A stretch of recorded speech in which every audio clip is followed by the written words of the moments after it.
Excuse me. Hello again, everyone. Now for the second episode of Spilling Tea. This is autism and neurodiverse related, but not so much JRC related. We're changing gears a little bit. This has been making the rounds on Autistic Twitter today, starting earlier this morning. From Springer Link, it's an assessment and treatment of noise hypersensitivity in a teacher with autism spectrum disorder, a case study. What's been horrifying to most advocates in the community has been, oh, let's just read through it real quick and we'll take a look at the threads that break down the article as well. So, here's the abstract. Noise hypersensitivity is a poorly understood symptom of autism spectrum disorder, ASD. For some, problem behaviors co occur with the aversive noise. Limited literature exists on treating noise hypersensitivity. However, noise hypersensitivity may be related to a specific phobia. Right off the bat, they're wrong. Right off their bat, they're wrong. Let me tell you why. When you're talking about sensory issues, and I'm speaking for myself here, it's not a phobia. It's not a fear. It's not something made up in our head. When we are having sensory issues, particularly with certain loud noises, if you would like to know what that feels like, imagine having a peg right here in your head and have someone hammering that peg into your forehead with a mallet. And that's a pretty good idea of how painful certain loud noises can be to us. To call it a phobia, you're starting off wrong before you even get into the study. Because you are assuming it's a fear and not realizing what we are feeling is not fear. We're feeling physical pain. It is physical pain. Sensory. So, let's read a little bit more of this here. This case study utilizes modified cognitive behavioral therapy to address anxiety, avoidance, and problem behaviors evoked by a noise in a teen with ASD and mild intellectual disability. Using multi-method assessment and individual treatment, problem behaviors reduced, and independent coping strategies used occurred. Okay, this language is already awful. Awful. Oh my god, do these people work at the JRC? Because it sounds like it. Okay.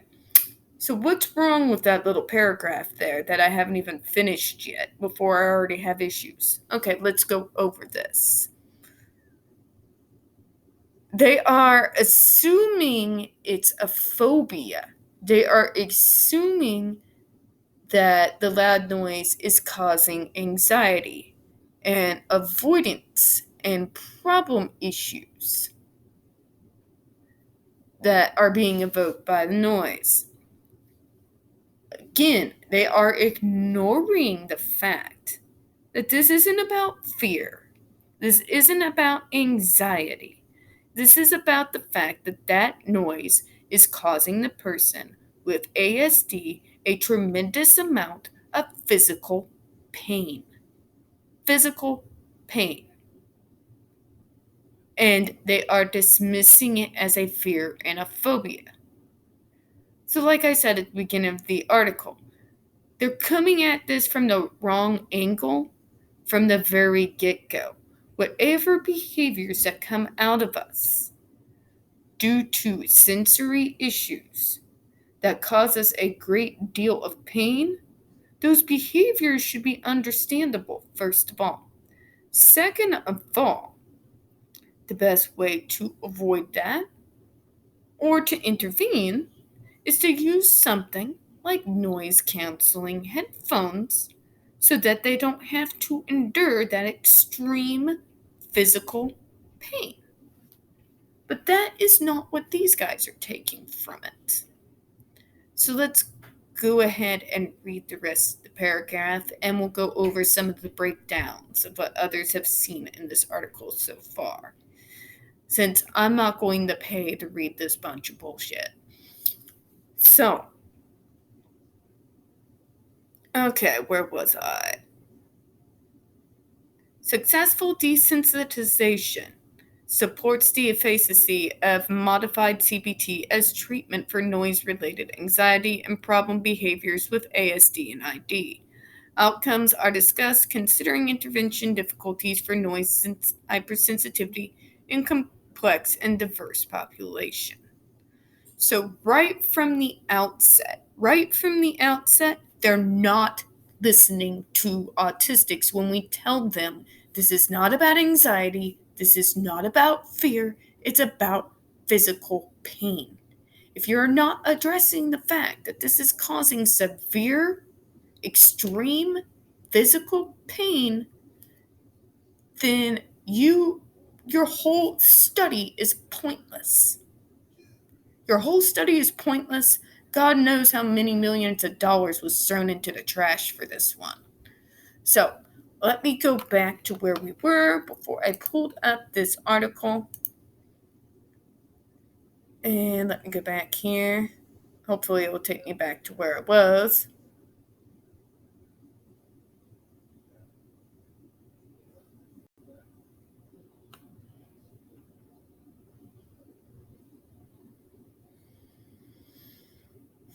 Okay.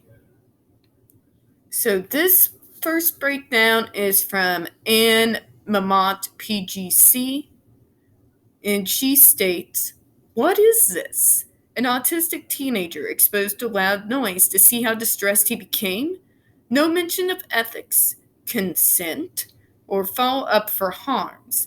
Didn't bother asking him as far as I can tell. This is how distressed he was during the testing. What the?" And she gave us a clip here.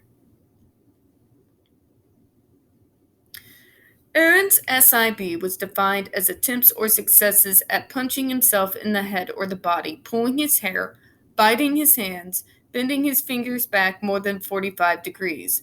Physical aggression was defined as attempts or successes at forcefully hitting, kicking, punching, pinching, headbutting, body slamming, throwing objects at, or choking others. Disruptive behavior was defined as attempts or successes at banging with force on walls, furniture, throwing items not directed at others, ripping or breaking items. Phobic avoidance behavior was defined as elopement, facial grimacing, crying for 3 or more with tears, yelling, screaming, or more nail biting, covering the ears, or more arm, body, stereotypically, and trunk contortions. This is horrific! Holy! That's horrific!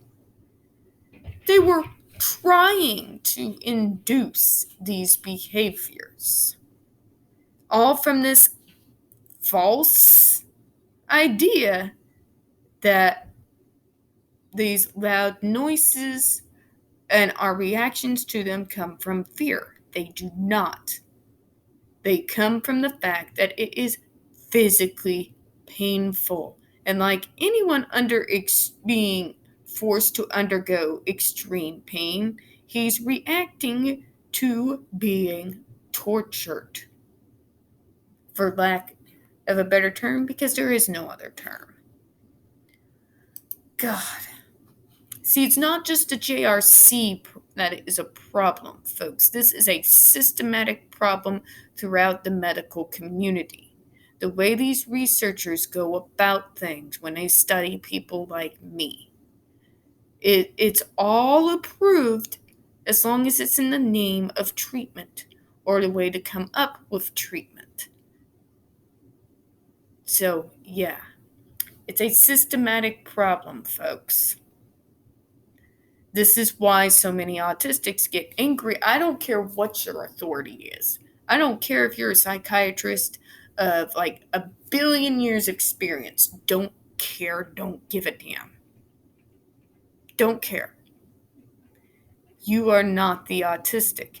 You have no concept or idea, unless you are an autistic psychiatrist, what kind of physical pain sensory issues can cause. You're torturing them. Period. Instead of your being on your high and mighty, close your mouth and use your ears. We literally only ask for ethical treatment and be treated with respect and dignity, even when we are willing to participate in a study. That's all we ask. But let's move forward.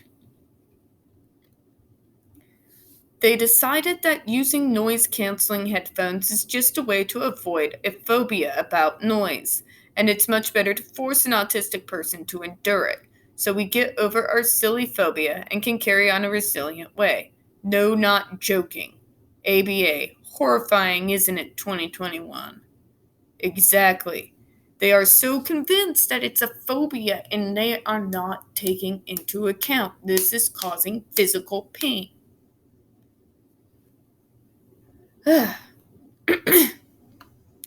Who's in contact with the Journal of Autism and Developmental Disorders? Anyone in a way that could ask them what on earth they're doing in publishing this?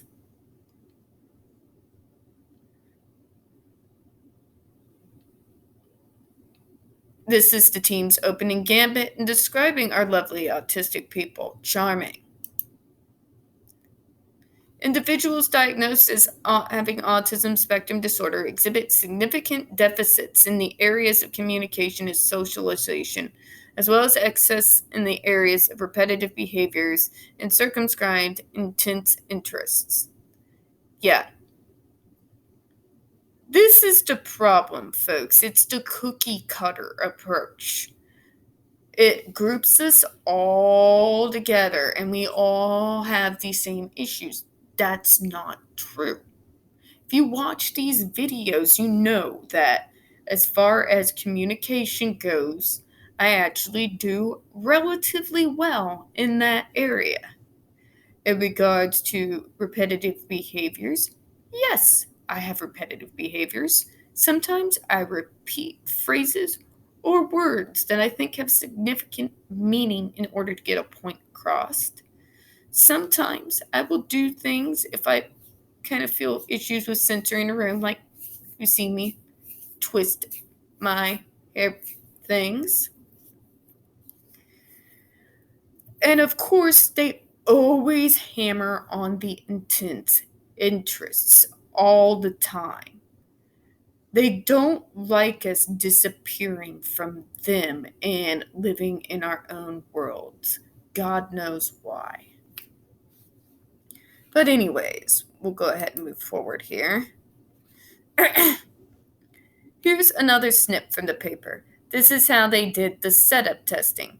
Trying noises like a screaming baby as loud as 85 decibels to see how distressed he got. Oh my god, seriously.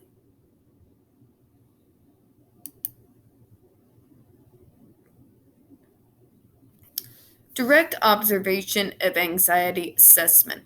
A preliminary assessment based on the procedures of McCord et al. 2001 and Dads et al. 1994 was undertaken to identify noises that were most likely to evoke avoidance behavior and or problem behavior, using the 5 noises rated as having a CSR above 4.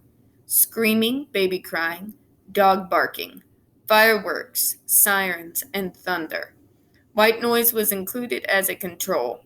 The initial decibel levels were based on an established normative parameters, Northern and Downs 1978 at 55 decibels. 2 other decibel levels were also assessed at 70 decibels and 85 decibels. The 3 dB levels were used for 4 reasons: to serve as distinctly different from each other in audible intensity, to see what decibel levels were most associated with the targeted behavior, to see which noises were the most consequently associated with the target behaviors across all decibel levels, and 4, to mimic the natural occurring decibel levels of certain stimuli. The decibel level of a large dog barking can exceed 100 decibels. God, I hate these people.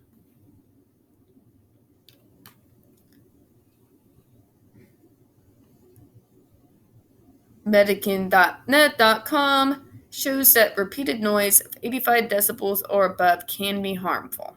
Thank you. Each session was 5 minutes, separated by 2 to 5 minutes to prevent carryover effects, and during each session, only one type of noise was presented. When a session began, the tape noise was played continuously, but was stopped for 30 seconds contingent upon the occurrence of the problem behavior. After being subjected to terrifying noises, Aaron received training in behavioral relaxation, diaphragmatic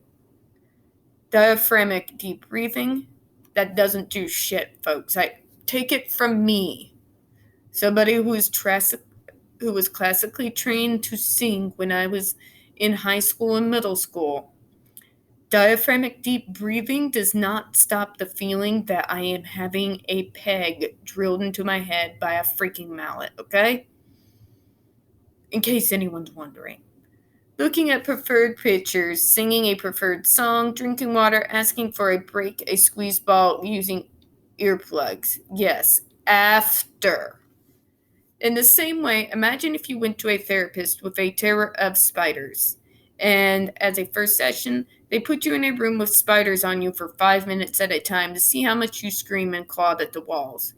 Who'd think that was therapy? Exactly. Exactly, folks. This is what we are dealing with here.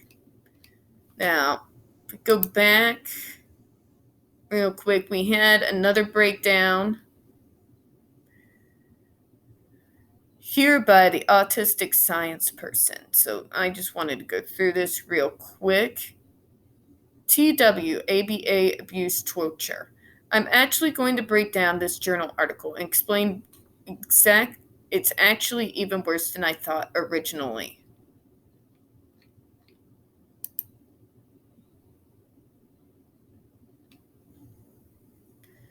The parent of the autistic person explained to the ABA therapists,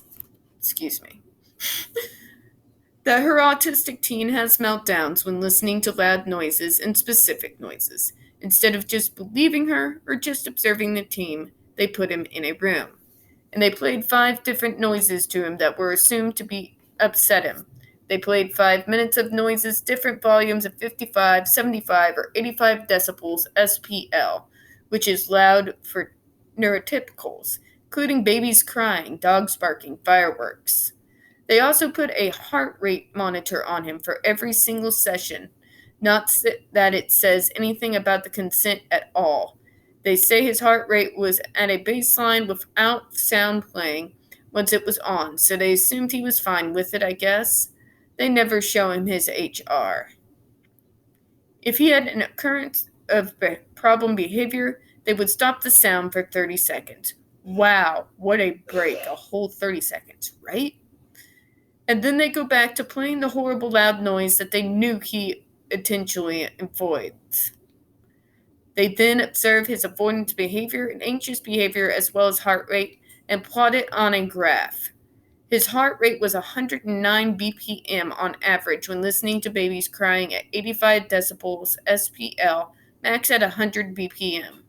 His resting heart rate was 72.5 BPM on average.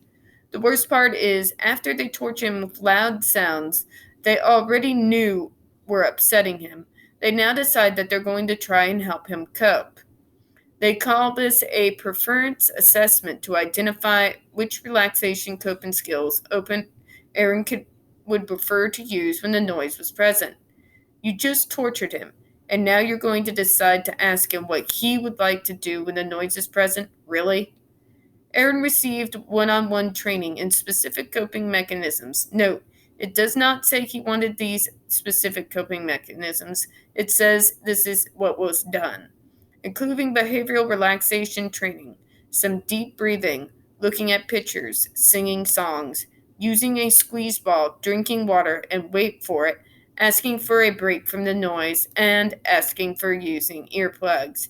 Yeah, they're including that now as an option after the torture. Can you guess what Aaron's strongest preference was when they had him rate which ones he'd like to use? It was asking for the earplugs. Yeah, who would have thought, right? This is where the paper gets extra infuriating. So they actually made a visual list for him that could be used to visually cue him during treatment session. Guess what those treatment sessions are actually focused on? They say it right on the paper. They want to focus increasing tolerance to noise. But he can't eliminate this noise in the real world. That's actually what they say in systematic desensitization. When his preference is earplugs, I don't think ear defenders were an option, and I'm sure noise canceling headphones weren't based on the discussion. They were nice to him, though, in these treatment sessions. They only started the noise out at 45 decibels SPL, and then it grew progressively louder to 85 decibels throughout the session. So nice, and only 2 minutes of sound, too. Wow, real nice people. This is the other sneaky thing in the paper. Before these treatment sessions, Aaron was allowed to do a 10-minute breathing behavior relaxation session. This was his third preference. Why wasn't he given the earplugs before his session instead? That's what he said he prefers. They then go on to try and justify why the relaxation technique was used and say it's been shown to be highly effective for people with intellectual disability. But that's not what Aaron rated as most helpful. Maybe listen to Aaron, right? God, this is why ABA is so damn harmful. Then Aaron was incentivized, of course, and rewarded when he chose a coping skill. And then every 30 seconds afterwards, if he kept using it, I'm not sure why the reward is even necessary, because I'm sure Aaron didn't want to be sitting there listening to awful sounds. Aaron has a heart rate monitor on this entire time, by the way. They then say that his behavior and anxiety has improved specifically because his heart rate wasn't as high, and also this same treatment in other settings like his house. Those were at 85 decibels SPL only. Oh my god. What the hell? They even say that he continued to use his coping skills to their surprise based on the phrasing, even when he didn't have a high heart rate. It's almost like he has a physiological response and wants to continue to avoid auditory pain, right? Right? This is the most insidious and sneaky part, in my opinion. They call what they did with using coping mechanisms such as earplugs, I'm assuming, though they are rarely mentioned in this paper, systematic desensitization. I sure as hell don't think wearing earplugs is desensitization. This term makes absolutely no sense in the context of this paper. All they have done is shown that autistic teens can have a high heart rate when very stressed and in pain, and earplugs can help with that. Common sense! I hate people.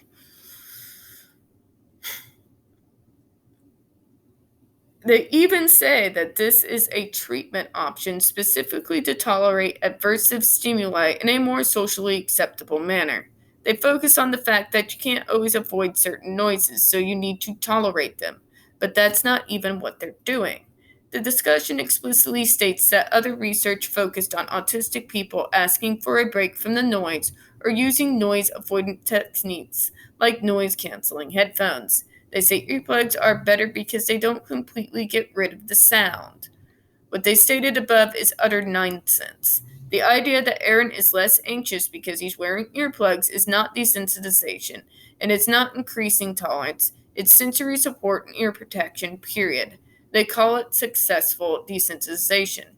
If you want an autistic kid student client to not have distressing behavior to you during certain sensory stimuli, give them some damn sensory supports. Don't torture them until you can figure out what stresses them out the most and pretend like you're helping. Although I'm sure there are people who approved this thinking it was totally fine because they don't see autistic people as people. Another reason Autistics have approved this is because it has some weird kind of illusion of autonomy, at least at the end of it. The researchers shroud a lot of awful torture stuff in jargon so it doesn't seem as bad. And at the end, they talk about how their strategies exemplified the person centered planning and provided him with agency for which intervention he wanted. It doesn't. That's not how person centered planning worked, at least not when I was involved with it. It is as if torturing him to determine all of this was fine because, well, we were trying to help, and he did ask him at the end. And it's really not fine. 0% of what they did was fine. A 16-year-old autistic kid was tortured, and they were positioning themselves as his savior. Autistic adults have more expertise than some researchers ever will because they don't consider us to be human beings.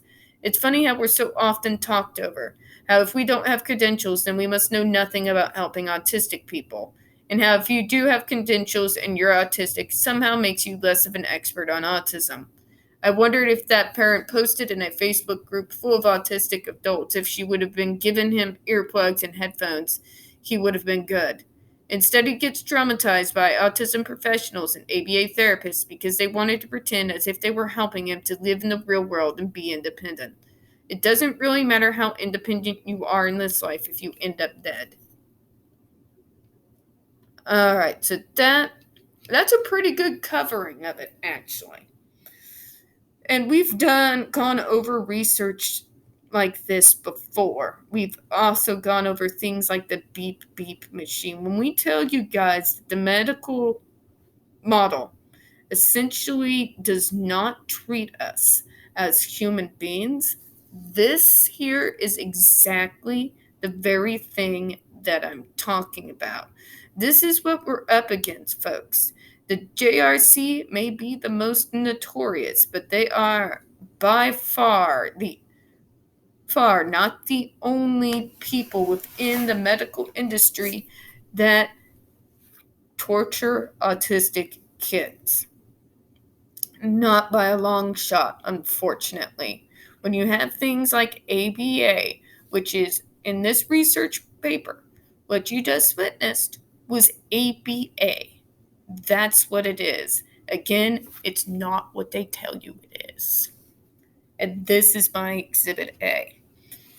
So, always take whatever research is hot in regards to autism and popular with a grain of salt. Read through it.